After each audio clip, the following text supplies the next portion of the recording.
Now obviously Nintendo is constantly making games, otherwise their consoles will lose popularity because there's nothing new. However, in this quest, they often come up with some of the weirdest ideas ever, concepts that are just bizarre. And a lot of those games were actually released. I mean, when I saw Mario and Sonic at the Olympics as a kid, I was confused to say the least. But a lot of those titles also never saw the light of day. And today we will take a look at some of the weirdest ones. And believe me, some of these are absolutely insane, while others would have been a bit goofy, but also pretty cool. So let's jump right in.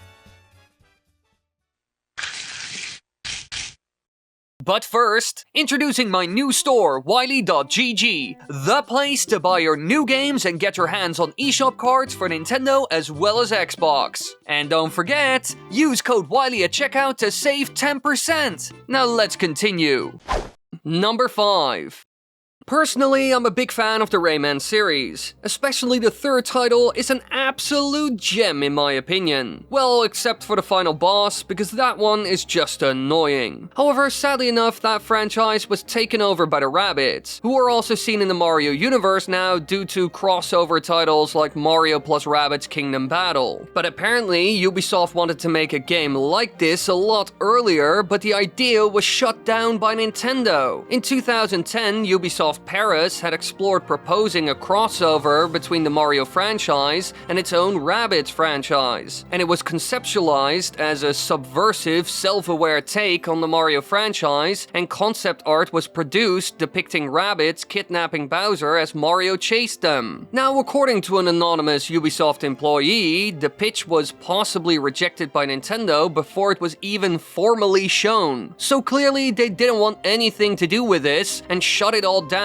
incredibly fast, even though a console like the Wii or DS would have been great for it. And surprisingly enough, Ubisoft employee, this guy, who made Mario plus Rabbids Kingdom Battle, said that this attempt was unrelated to that game. So personally, I have no idea why they changed their mind. Maybe they did because during the Wii U era, they were running into trouble with other developers, because most didn't want to work with Nintendo, which hurt the company a lot. And during the Switch era, they put a lot of effort into improving relationships. But who knows, really?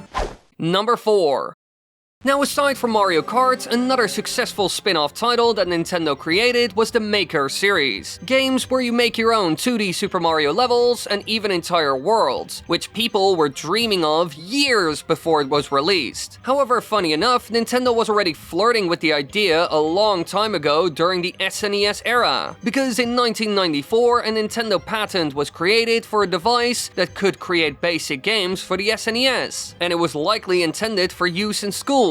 Now, the program for creating said games was titled Mario's Factory, and featured loose adaptations of Mario characters. Now, the machine or hardware that went with it was released in Japan in the end, but we don't really know what they did with the game itself. In general, this game reminds me a bit of Super Mario Maker in a way. It's all about the Mario crew making simple games inspired by 2D Mario titles like Super Mario World. Now, we don't know if they wanted to release this to the public or if it was just for teaching people about game design and inspiring a new generation. But it does show that Nintendo was already thinking about creating a game all about making your own game. And they even wanted to add a game maker to the Mario Artist series for the cancelled Nintendo 64 DD. And luckily enough, they made a game like this years later when we finally got Super Mario Maker. Number 3. Now, we all like Mario Kart. You love it, I love it, everyone loves it. And Elon Musk also came to this conclusion a while ago. And so he tried to do something that would have been amazing to see. He proposed the idea of a Mario Kart game that would be played on Tesla vehicles to Nintendo. You know, a version where you could use the actual car as a controller with the brakes, gas pedal, and steering wheel. And yes, obviously, this would only work when the car is not driving, so you would be part parked on the street, for example. Now in the end, he told people on Twitter that Nintendo didn't want to grant him a license or anything like that, and so it sadly enough didn't happen. However, some people did find a way to make the dream come true, because there is a video out there that shows a man playing a Mario Kart clone known as Beach Buggy Racing 2 in a Tesla, and he uses the steering wheel as the main controller. And all of this is possible because a feature was released that allowed Tesla users to play any PC game via an app called Rainway. So you can do some cool stuff with a Tesla nowadays. But sadly enough, you can't play Mario Kart on it. Now I bet that if they would have brought a version of Mario Kart to a Tesla, then it would be the arcade version. These are usually known as Mario Kart Arcade GP. And personally, I've tried it as well. And there's even a video on YouTube of me and Lockstin giving it a shot. So you can check that video out if you want. It's a bit old though, but it was a lot of fun. Number 2.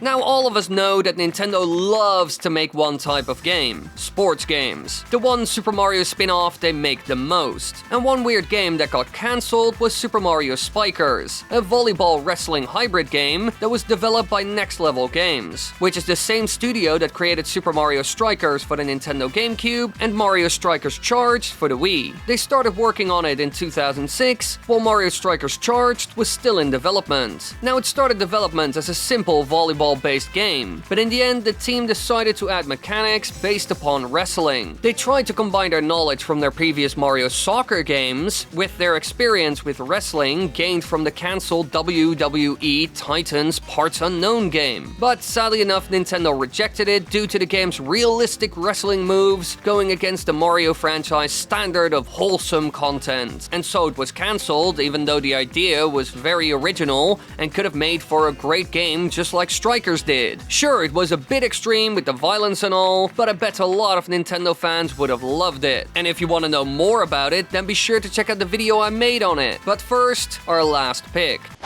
Number 1.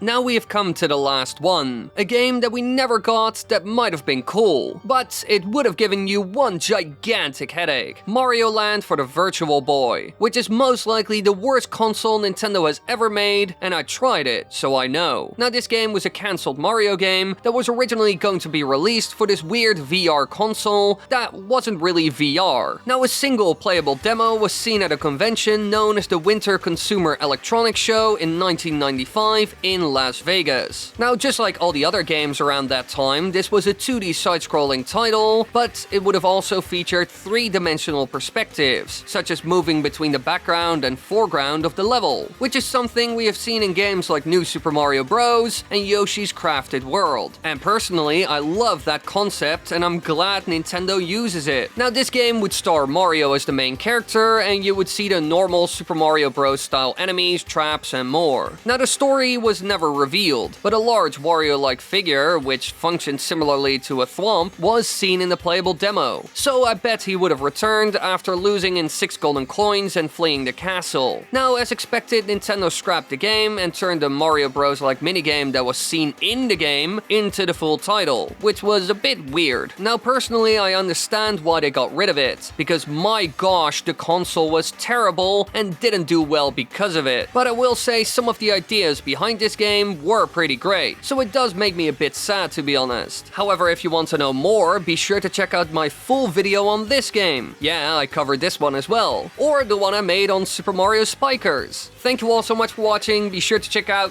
either of the 2 videos that I also mentioned in this video, because I go in way more depth about the consoles, the companies, the plans, everything. There are so many more details that I just don't have the time for in this video, so be sure to check them out. Yeah, I hope you have a good day and everything, and a good weekend, little brave boys. Currently, it's snowing in the Netherlands, but it's also melting really fast, because, I mean, I don't live in Norway or some shit. Thank you all so much for watching. I hope you enjoyed. Be sure to subscribe, click the bell button, do all that good stuff. Leave any suggestions down below, because I do read the comments, so I know what you're up to. And I know some of you listen to this, like, rambling that I do after the video's done, which I find very hilarious. Good folk. I find it very funny. You make me laugh.